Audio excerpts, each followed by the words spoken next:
Meu primeiro governo, eu tenho algumas coisas simples para resolver no primeiro ano. Ou melhor, vamos colocar nos 2 primeiros anos.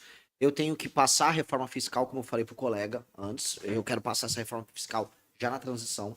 Eu quero declarar guerra ao crime organizado e destruir o crime organizado no Brasil, alterando as leis penais, as leis de execução penal, instituindo o direito penal do inimigo.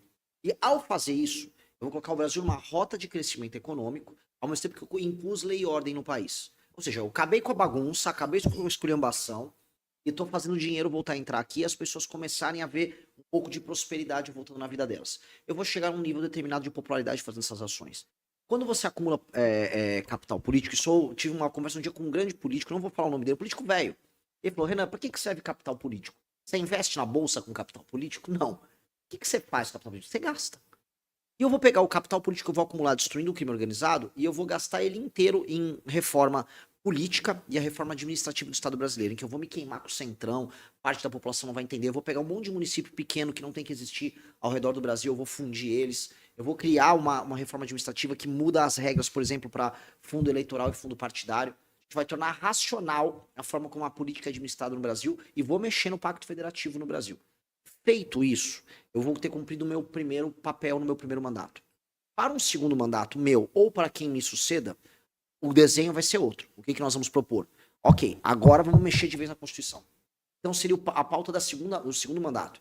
O segundo mandato, aí sim, ou fazemos uma Constituição completamente nova, fazemos uma Assembleia Constituinte exclusiva e cujos deputados que participem dela não podem concorrer a nada, absolutamente nada, nos 8 anos seguintes, para não entrar esses vagabundos do Centrão. Porque aí só vai entrar gente interessada em participar da Constituinte. E aí é uma Constituinte exclusiva, cujos deputados ficam inelegíveis por 8 anos, tá? Justamente para o papel deles ser ajudar a criar uma Constituição nova. Ou nós vamos fazer uma super reforma dessa Constituição, que é basicamente desconstitucionalizar tudo que está nela. Ou seja, boa parte das matérias que estão na nossa Constituição, em qualquer país sério, elas não são constitucionais. A gente discute piso de salário na Constituição, isso não existe. Tem o Colégio Pedro II no Rio de Janeiro, está na Constituição, isso não deveria existir. Então, muitas matérias que estão na Constituição simplesmente tem que deixar de ser constitucionais. A gente deixa a Constituição magrinha, a gente vai dar um Monjaro para a Constituição brasileira, né, um Ozempic, ele vai ficar magrinho, magrinho, magrinho. Pronto, fica uma Constituição simples, pequenininha, que não atrapalha a gente, e aí nós podemos tratar os problemas brasileiros de maneira muito mais simples no Congresso Nacional.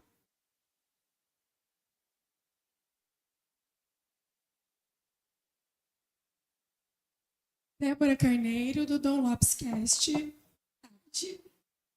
Diante do seu plano de governo, está muito claro e nítido qual é o caminho que o Missão quer seguir diante do Brasil. Tenho certeza que, eleito, você já tem aí um plano traçado. Mas acho que a maior dificuldade agora é chegar lá. O Partido Missão tem se colocado como um partido de direita liberal. E eu queria entender qual que é a diferença entre os dois partidos de direita que estão aí agora em campanha, para que nós aqui, eleitores que votamos, entendamos que agora é o ideal votar neste partido de direita e não no outro. O outro seria o PL? Sim. O PL é assim, já vou começar provocando os eleitores do PL aqui. O PL é do Centrão. O PL é um partido do Valdemar da Costa Neto que no Nordeste está com o PT. Pra gente entender, for lá pra Bahia, vou encontrar o Bacelar do PL, e o Bacelar é Jerônimo, que é PT. O PL esteve junto com o PT no escândalo do Mensalão, esteve com o PT no escândalo do Petrolão. O Valdemar da Costa Neto, e me peço desculpas, porque ele é um colega, agora eu sou presidente de partido, ele é meu colega de presidência de partido, pô, ele é um bandido, né? Ele foi preso 2 vezes por participar em escândalo de corrupção. Aí um sujeito desse agora diz que ele cuida da direita no Brasil. Então, se a direita virou o Valdemar da Costa Neto, a direita ela é tão imoral quanto a esquerda. A direita não pode apontar o dedo para a esquerda e falar, vocês são corruptos que votam no Lula. Valdemar da Costa Neto teve em todos os escândalos do Lula. Se ele teve no escândalo do Lula, eu não posso, né, defender o Valdemar e atacar o Lula. Tem que falar que o Lula é legal, igual o Valdemar é legal. Os bolsonaristas, eles são muito complicados nesse ponto, porque eles não veem as próprias contradições. É aquele problema de você ficar apontando o dedo pro outro enquanto você tá todo rasgado também. Então, né, tem que fazer autocrítica. Se eu sou de direita, uma pessoa de direita ela defende valores. Quais valores? Um dos valores mais claros é eu não vou pegar o dinheirinho do meu amiguinho, né? Não vou roubar, não roubarás. Sabe? É um preceito básico, né? Se você defende a tradição, e você for defender uma tradição até numa perspectiva bíblica, sabe, não roubarás, deveria ser uma das coisas mais fáceis. Mas pro bolsonarista não entra na cabeça isso. Então, primeiro, nós não somos ladrões. Essa é a primeira coisa, nós não somos ladrões. Não há escândalo que recaia sobre nós. E quando há uma suspeita que alguma pessoa nossa possa estar se envolvendo com um ladrão, nem que roubou, pode estar andando muito perto do cara, nós já expulsamos. No PL, eles trazem para dentro o ladrão. E 2, nós temos um projeto verdadeiro para o Brasil. O que eles têm são, vamos dizer, palavras ao vento. Palavras ao vento do Bolsonaro. Ah, vamos acabar com isso aí. Nicolas, acorda, Brasil! Tá, legal. O que tem depois disso aí? O que eles têm em termos de política de combate ao crime? Eles não sabem dizer. O que eles têm de política para resolver a crise fiscal brasileira? Eles não sabem dizer. Qual o programa que eles têm para resolver a questão da contratação e de demissão de pessoas? Eles vão reformar a CLT? O que eles vão fazer pro Bolsa Família? Eu vi o Flávio Bolsonaro falou que vai aumentar o Bolsa Família. Eu tô numa região aqui que é região de gente trabalhadora. Em grande medida votou nos Bolsonaro. Então vocês pagaram, só para entender, vocês estão pagando a conta do Brasil, vocês são trabalhadores, aí o dinheiro de vocês vai para Brasília, sustenta o Bolsa Família e os caras falam que vão aumentar. Aí depois tem que votar nele porque ele é de direita? Entendi, então vota logo no Lula, que o Lula já avisa que vai dar Bolsa Família e vale gás e tal, né? Então, essa é a direita? Desculpa, uma direita que trata o eleitor como um imbecil. E eu não trato o eleitor como imbecil. Porque eu falo pro eleitor, nós vamos precisar fazer algumas reformas que no começo vão ser amargas. Até porque se você tá com câncer, eu não vou falar, vai ser legal, vou curar essa coisa, vai ser divertido. Não vai ser divertido. Se você tiver com câncer, você vai ter que fazer uma terapia. Se você for mulher, seu cabelo vai cair numa quimioterapia. Você vai sofrer, sua autoestima vai cair, mas você vai ter que lutar. O que eu tô falando é, o Brasil tá em crise, nós vamos ter que fazer coisas muito complicadas, né? O remédio é amargo. Se o remédio fosse doce, todo mundo queria ficar doente, né? Então nós queremos um remédio amargo e somos o remédio amargo para resolver isso. O PL não fala isso. O Flávio não fala isso. Ele vai só iludir. Ah, eu tô pulando. Por isso que ele fica dançando. Ele fica fazendo campanha no Brasil dançando.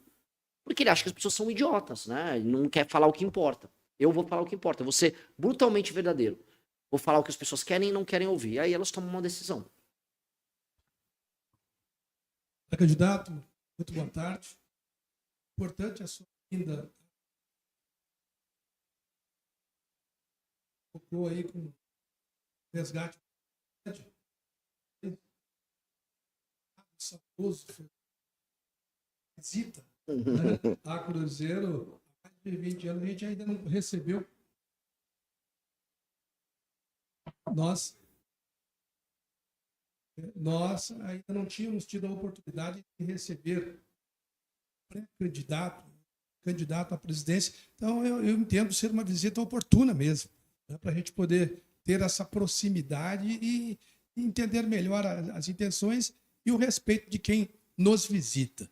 E dentro desse quesito, o que me chama a atenção, Renan, é exatamente o posicionamento do governo americano, não é, que já tem sido rotulado aí que ele quer mesmo classificar as facções criminosas como organizações criminosas.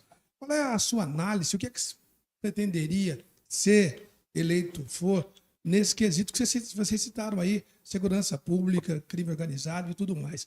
Mas, a partir daí, isso não seria uma interferência direta no nosso país, na soberania nacional? Depende. E esse é um ponto, depende. Veja, os Estados Unidos atestarem, junto com outras nações da América Latina, que PCC e Comando Vermelho são grupos terroristas, é apenas uma constatação da realidade, porque eles assim o são. Eles são grupos terroristas. E não foi só o Trump falando isso. Porque, veja, a gente tá olhando assim, o Trump, os Estados Unidos são muito fortes, isso atenta contra a nossa soberania. Essa semana, quem falou sobre soberania foi o presidente da Bolívia, o novo presidente, que estava, inclusive, com os Estados Unidos nessa reunião. E ele falou, olha, o Brasil está exportando facção criminosa para a Bolívia. Então, veja só, nós estamos gerando danos para o outro, a soberania do outro, a um país menor que a Bolívia, através da nossa fraqueza. A nossa fraqueza está fazendo com que a soberania de outras nações vizinhas seja desrespeitada. Então, que não seja, vamos dizer, apenas a constatação da realidade. Que haja uma vontade dos Estados Unidos a agir através da força e que isso possa diminuir a nossa soberania. Isso seria muito humilhante para nós, mas isso nos gera um senso de urgência e nós mesmos resolvemos o nosso problema.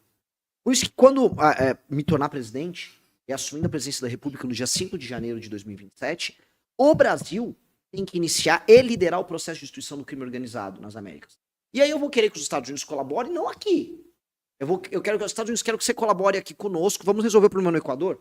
Vamos destruir o crime organizado na Colômbia? Vamos. Aí eu vou chamar os Estados Unidos. Agora, aqui ninguém põe o pé. Aqui quem tem que destruir, de maneira bem clara, o crime organizado são nossos policiais.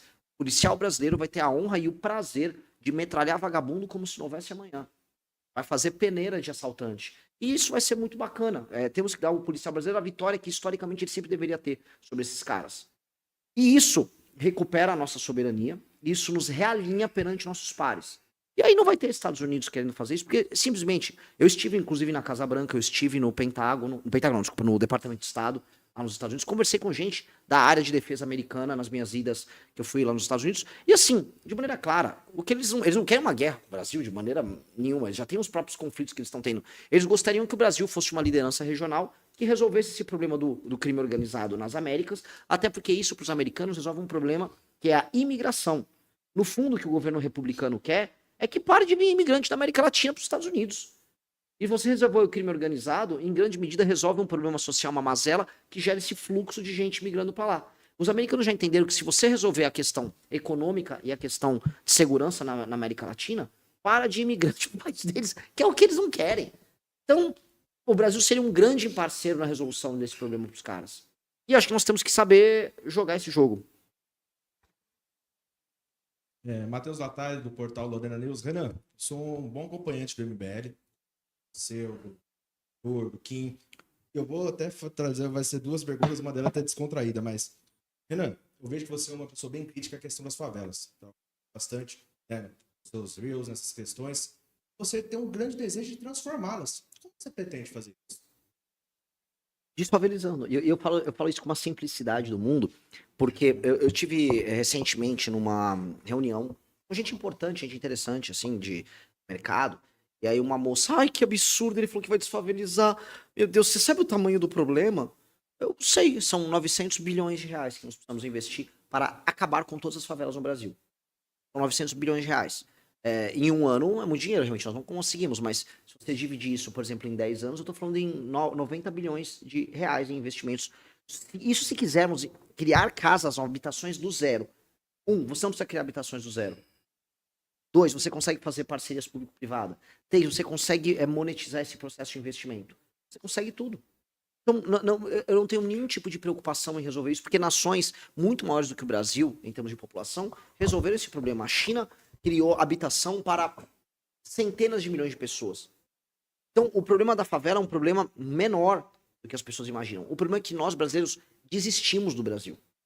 O brasileiro, de verdade, todo mundo tem que fazer isso, que a gente desistiu da ideia de um Brasil sério. Então a gente, tem uma favela aí, vai ter a favela. Não pode ter a favela. Nós temos que acabar com a favela. A gente acabou com a fome no Brasil, a gente acabou com a poliomielite no Brasil, e inúmeros outros problemas já foram resolvidos. Por que a gente não vai resolver a favela?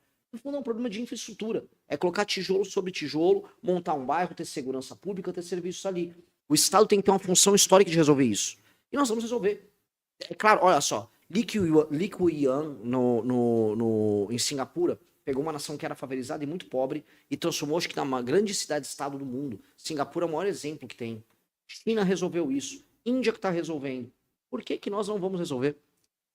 Eu posso entrar no detalhe se você quiser como fazer, mas não é ciência de foguete. A gente está falando em construir habitação ou reformar coisas que já existem. Tem nada de especial. Renan, como eu falei, eu acompanho bastante mesmo o seu trabalho. Tem uma vez que você estava no podcast do Vilela, você usou uma frase para mim que eu achei fabulosa, né? Foi até engraçado. Uma vez você falou que o Brasil é o filme do Batman, que todas as pessoas são o Coringa, inclusive o Batman. Exato. Você explicava para o pessoal essa frase que eu achei maravilhosa. Não, porque o Brasil, assim, conforme você vai entrando... O escândalo do Banco Master, esse exemplo. Você vai, deixa eu ver. O PT tá envolvido. Tá, pegou. PT é o Coringa, entendi. Ufa, PT é o Coringa, já sabia, né? Aí você vai, mas Semineto tá envolvido, ele é do Centrão. Ele é Coringa também. E o pessoal lá do União Brasil? Não, ele é, o Rueda tá, o Ciro Nogueira tá. Então, pera, estão aí no escândalo. Tá, não, mas com certeza a direita não tá, não. A direita tá envolvida. O Tarcísio, o governador, tá envolvido. Não, mas o nosso mercado financeiro, os grandes empresários ousados da Faria estão envolvidos. Não, mas o STF, ele vai julgar, não, ele tá envolvido também. Então, quando você olha, o Brasil é um país que te desespera, porque quase todo mundo em posição de poder no Brasil é canalha. Não todos, mas infelizmente quase todos. E ele é pior do que ser apenas canalha, ele tem estilos de ser canalha. E se ele não é canalha, ele não cresce. Então vou pegar, por exemplo, né, uma grande parte das lideranças evangélicas de certos igrejões brasileiros. Eu peguei o caso de envolvimento de igrejas com o caso do Banco Master. O cara não pensou em um momento no fiel dele. O cara que tem o banco que tá envolvido no escândalo INSS, que ele tá roubando dinheiro de aposentado com crédito consignado. Ele não pensou, em nenhum momento ele sentou na casa dele, tava almoçando com o filho dele, falou, pô, eu tô roubando um aposentado, cara. Eu tô roubando uma senhora de idade analfabeta, que não tem nem ideia que tá sendo roubada. Essas pessoas não sentam, então, a consciência. O André Valadão, ele não falou e sentou, pô, são milhões de fiéis, eles cantam as minhas músicas. Eu vou decepcionar e dizer assim, essas pessoas não ligam. Elas não ligam. E aí, cara, isso te põe em desespero. Porque você começa a achar que, não tem como isso aqui, você tem que jogar uma bomba nisso aqui. E dá vontade de jogar bomba. E a real é que dá vontade de jogar bomba mesmo. E acho que se eu estaria mentindo se eu não dissesse que às vezes me dá vontade de pegar uma metralhadora e sair atirando em todos esses caras. Meu coração vem essa energia. Só que aí eu tenho que lembrar assim, eu vou derrotar eles sendo o oposto deles. Eu preciso ser a oposição deles o tempo todo. Então eu tenho que ser um exemplo para os jovens que entram no partido. Então eu tenho que vencer eles pelo contraste. Eu tenho que mostrar que eu sou tão oposto a eles que quando qualquer pessoa se cansar do que é feito de errado, ela vai lembrar que existe o certo. Então minha única resposta é ser o negativo deles, ser a versão oposta, ser muito Batman. Eu vou ter que ser tão claramente Batman que as pessoas vão ficar com raiva do Coringa e vão se juntar com a nossa tropa. Se gostou do vídeo, deixe seu like, inscreva-se no canal e até o próximo vídeo.